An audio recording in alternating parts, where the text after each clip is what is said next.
दोस्तों नमस्कार, मैं अमरिंदर पटेल। कांग्रेस को सटीक जवाब और बीजेपी को झटका देने के लिए अखिलेश यादव ने तीसरे मोर्चे की जो मुहिम खड़ा की है, उससे पूरे भारतीय जनता पार्टी ही नहीं, पूरे भारत की राजनीति में एक हड़कंप मचा। आपको बता दें कि तमिलनाडु के मुख्यमंत्री एम.के. स्टालिन ने चेन्नई में प्रेसिडेंसी कॉलेज में देश के पूर्व प्रधानमंत्री बीपी सिंह की प्रतिमा का अनावरण किया। बीपी सिंह की प्रतिमा से पर्दा हटते ही देश में नई सियासी बहस शुरू हो गई है। कारण यह है कि प्रतिमा अनावरण के आयोजन में देश के तमाम दिग्गज नेताओं को नहीं बुलाया गया, लेकिन अखिलेश यादव स्टालिन के साथ कंधे से कंधा मिलाकर खड़े थे। अब देश की राजनीति में तीसरे मोर्चों की अटकलें तेज पकड़ ली है। आपको बता दें कि पूर्व प्रधानमंत्री बीपी सिंह को पिछड़ों और दलितों का मसीहा के रूप में जाना जाता था। उन्होंने सत्ता में आते ही मंडल कमीशन को लागू किया था, जिसे कांग्रेस 10 सालों से लटका रही थी। यही कारण है कि वे आज देश के पिछड़ों के मसीहा के रूप में याद किए जाते हैं। स्टालिन ने बीपी सिंह के नेक कदमों के चलते ही चेन्नई के प्रेसिडेंसी कॉलेज में उनकी प्रतिमा का अनावरण किया, लेकिन इसके साथ ही स्टालिन ने सिर्फ अखिलेश यादव को इस आयोजन में बुलाकर कई सवाल खड़े कर दिए। राजनीतिक विशेषज्ञों की माने तो इसकी शुरुआत मध्य प्रदेश चुनाव से ही हो गई थी। अब कांग्रेस ने अखिलेश यादव की समाजवादी पार्टी को चुनाव में एक भी सीट नहीं दी थी। अखिलेश ने कांग्रेस के इस रवैये पर आपत्ति भी जताई थी। दोनों दलों के नेताओं में जुबानी जंग छिड़ गई थी। अखिलेश का बयान आया कि लोकसभा चुनाव में यूपी की सभी सीटों पर अकेले चुनाव लड़ेंगे। यहीं से इंडिया अलायंस में दरार की खबरें भी जारी हो गई और इस सारे मामले को खराब करने का अगर किसी को श्रेय जाता है तो कांग्रेस प्रदेश अध्यक्ष जो उत्तर प्रदेश के अजय राय साहब को। आपको बता दें कि अब सीएम स्टालिन के इस कदम से स्पष्ट संकेत मिल गए हैं कि अखिलेश यादव कांग्रेस के बिना तीसरे मोर्चे को खड़ा करने में लग गए हैं, क्योंकि बीपी सिंह के प्रतिमा अनावरण में किसी भी विपक्षी दल के नेता को आमंत्रित नहीं किया गया। यहां पर आप भी बता दें कि यहां पे जान लेना जरूरी है कि स्टालिन भी इंडिया अलायंस के मुख्य हिस्सा है, लेकिन उन्होंने कांग्रेस के किसी भी नेता को इस आयोजन में न बुलाकर संकेत दे दिए कि इंडिया अलायंस में सब कुछ ठीक नहीं है। कांग्रेस को छोड़ दे तो स्टालिन ने इंडिया गठबंधन के भी किसी नेता को आमंत्रित नहीं किया।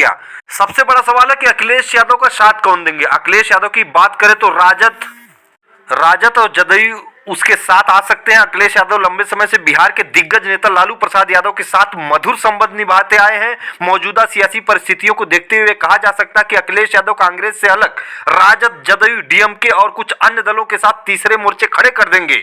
आपको बता दें कि पूर्व प्रधानमंत्री विश्वनाथ प्रताप सिंह की प्रतिमा का अनावरण करते हुए तमिलनाडु के मुख्यमंत्री एम.के. स्टालिन ने कहा कि यह प्रतिमा एक महान नेता के सम्मान में है, तमिल समुदाय का आभार व्यक्त करने के लिए बनाई गई है। अगर उत्तर प्रदेश में बीपी सिंह की मातृभूमि थी तो तमिलनाडु में इसकी पितृभूमि थी।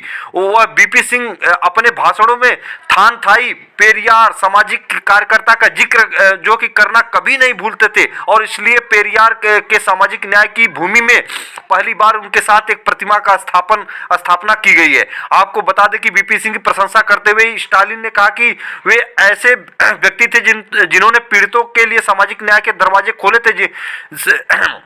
बीपी सिंह 11 महीने ही प्रधानमंत्री रहे, लेकिन उन्होंने बहुत कुछ हासिल किया। बीपी सिंह ने ही मंडल आयोग की सिफारिश के आधार पर केंद्र सरकार की नौकरियों में अन्य पिछड़ा वर्ग ओबीसी के लिए 27% आरक्षण लागू किया था। बीपी सिंह ने कावेरी जल जो कि न्यायाधिकरण का भी गठन किया था। बीपी सिंह पिछड़े समुदाय से नहीं थे और ना ही वह गरीब परिवार में थे, लेकिन उन्होंने गरीबों, वंचितों और उत्पीड़ित लोगों के आरक्षण के लिए खूब लड़ाई लड़ी। आपको बता दें कि राजनीतिक विशेषज्ञों की माने तो अखिलेश यादव उत्तर प्रदेश में 80 लोकसभा सीटों पर इस तरह से अग्रसर होते हुए नजर आ रहे हैं। सामाजिक न्याय की लड़ाई और पिछड़ों के कद्दावर नेता अखिलेश यादव बन गए, इसमें कोई शक नहीं है। दलित पिछड़ों की आवाज उठाने में अखिलेश यादव सबसे आगे आ रहे हैं। लगातार समाजवादी पार्टी इस पर कार्य कर रही। जातिगत जनगणना, आरक्षण के मुद्दे, 69,000 शिक्षक भर्ती हो, चाहे निजीकरण जैसे बहुत खतरनाक मुद्दा जो है कि पिछड़ों और दलितों के लिए, इसको लेकर अखिलेश यादव बिल्कुल एक्टिव मूड में आ रहे हैं। और बता दें कि ये सबसे बड़ा सवाल है कि कांग्रेस जो है कि कम से कम 25-30 सीट चाह रही है कहीं न कहीं उत्तर प्रदेश में, और जनाधार बिल्कुल कांग्रेस का नहीं है। वो सीट अगर 25-30 ले लेती है कांग्रेस समाजवादी पार्टी गठबंधन से या इंडिया अलायंस के थ्रू, तो निश्चित तौर पर वहां पे भारतीय जनता पार्टी हावी हो जाएगी, जीत जाएगी। राजनीतिक विशेषज्ञों की भी राय है। तो अखिलेश यादव इसीलिए बीजेपी को हराने के लिए किसी भी कोर कसर को ना छोड़ते हुए, किसी भी हालत में बीजेपी उनसे ना जीत सके और बीजेपी से अच्छी फाइट कर सके, अखिलेश यादव ने पल्लवी पटेल, अपना दल कमेरावादी जो कि चंद्रशेखर आजाद, जयंत चौधरी, जो कि महेंद्र राजभर से लेकर संजय चौहान, केशव देव मौर्य और साथ में नीतीश कुमार, तमाम वो लोगों के साथ बिल्कुल जो कि प्लान सेट करते हुए नजर आ रहे हैं। और निश्चित तौर पर 2024 की लड़ाई में इन छोटे छोटे दलों को लेकर अखिलेश यादव उत्तर प्रदेश में जो कि तीसरे मोर्चे के साथ भयंकर जो कि खबर बताई जा रही है कि टक्कर देते हुए नजर आ रहे हैं। जो सर्वे आ रहा है उसमें भी बताया जा रहा है कि अगर इन दलों के साथ अखिलेश यादव, चाहे चंद्रशेखर आजाद, जयंत चौधरी, पल्लवी पटेल, जो कि सुहलदेव स्वाभिमान पार्टी के महेंद्र राजभर हो, संजय चौहान जनवादी पार्टी को, केशवदेव मौर्य महान दल के, अगर इनको जो कि जमीन पर उतार के पिछड़ों नेताओं को, दलित समाज के नेताओं को, चंद्रशेखर आजाद जैसे